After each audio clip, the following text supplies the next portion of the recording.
Selamat berjumpa kembali dalam podcast M116 Mazmur pasal 1 ayat 1 sampai ke 6 yang mendasari podcast ini. Kita akan belajar tentang kesepian pada usia lansia, bagaimana cara mengatasinya. Kesepian di usia lansia. Kesepian atau loneliness adalah suatu keadaan mental dan emosional yang dicirikan dengan perasaan kehampaan dan merasa sunyi. Kesepian ini banyak terjadi pada orang lanjut usia atau lansia. Biasanya orang lanjut usia ingin memiliki hidup yang bersama-sama dalam kebahagiaan dan berbagi kesuksesan. Sayangnya, ada satu keadaan yang menyebabkan kesepian.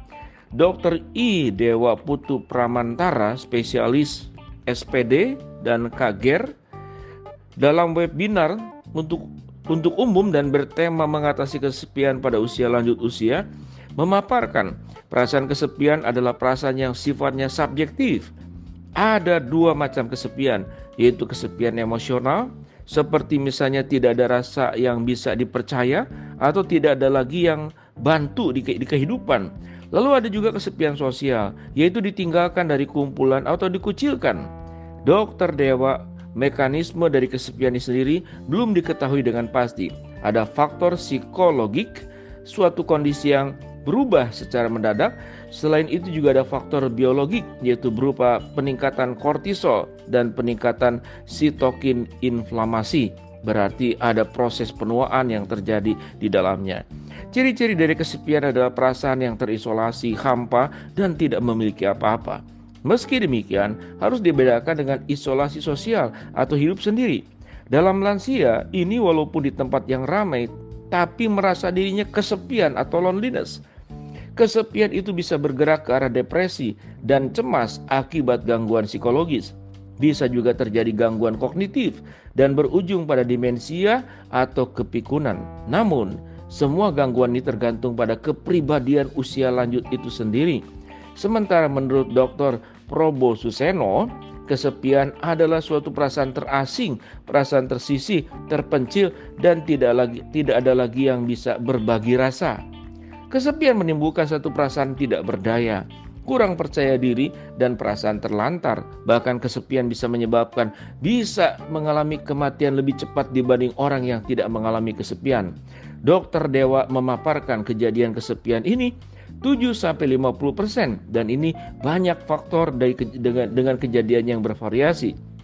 Selain itu, kesepian banyak dijumpai juga pada laki-laki dan perempuan, yaitu di atas usia 80 tahun atau berkisar usia seperti itu. Dampak dari kesepian berupa serangan jantung, stroke, influenza, insomnia, menurunkan daya tahan dan meningkatkan tekanan darah. Ada beberapa tipe rasa kesepian seperti timbul akibat kehilangan seseorang, terusir atau terputusnya dari kelompok yang dianggap penting. Ada juga timbul akibat perpindahan seseorang ke lingkungan yang baru. Hal ini menyebabkan lansia jarang mau pindah ke lingkungan yang baru. Makanya jangan paksa lansia pindah ke tempat yang kita anggap baik tapi belum tentu itu cocok buat dirinya. Kesepian juga bisa timbul akibat kurang keyakinan atau sesuatu yang dituju. Kemampuan adaptasi dengan perubahan-perubahan yang menua. Adanya kejadian masa lampau, trauma, dan genetik juga bisa menyebabkan kesepian. Atau bisa juga akibat tidak adanya seseorang yang mau mendengarkan keluhannya. Kisahnya, penanganan kesepian ini tidak serta-merta, tapi harus menjalani diagnosis dengan menggunakan perangkat penguji. Dr. Dewa mencontohkan ada yang disebut dengan skala kesepian UCLA. Bagaimana bacanya itu ya? Tulisannya pokoknya UCLA. Nantinya partisipasi diberikan 20 pertanyaan. Misalnya, seberapa asing Anda tidak cocok dengan orang-orang di sekitar Anda? Seberapa sering Anda tidak memiliki teman? Seberapa sering Anda merasa tersendiri? Dan seberapa sering Anda merasa menjadi bagian kelompok-kelompok itu? Partisipan akan menjawab tidak pernah, jarang, tidak selalu, dan tiap menjawab mempunyai nilainya sendiri. Dari lansia sendiri, bagaimana kesepian itu? Itu dari lansia sendiri. Semasa masih sehat, menjalin kontak sosial dengan orang lain, ya. Jadi artinya bagaimana mengatasinya. Lalu kemudian sering melakukan hubungan sosial, kumpul bersama dengan orang-orang dan mengobrol. Berikut, menggunakan media untuk kontak sosial, telepon, surat, video call, ikut kelompok senam, reuni. Kemudian menciptakan berbagai kegiatan yang menimbulkan rasa senang dan sibuk membaca, mendengarkan musik, berjalan-jalan, memberi makan hewan peliharaan, menyiram tanaman.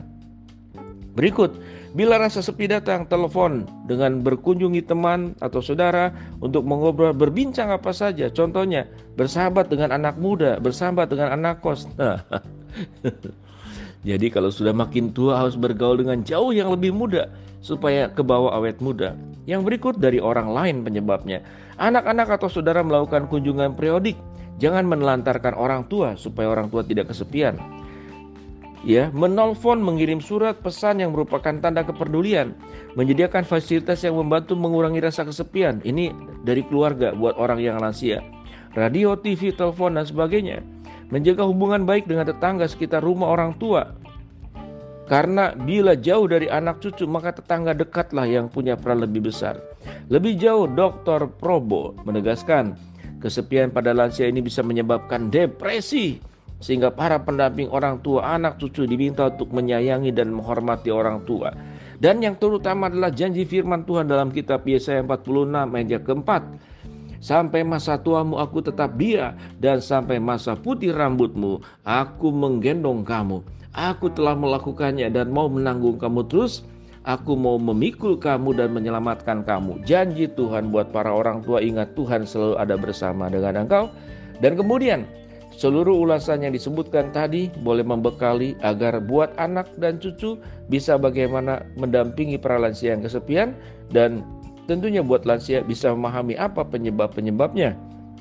Tetapi yang paling utama, menjadi tua adalah sesuatu yang pasti, nggak bisa dihindari, nggak bisa berlari.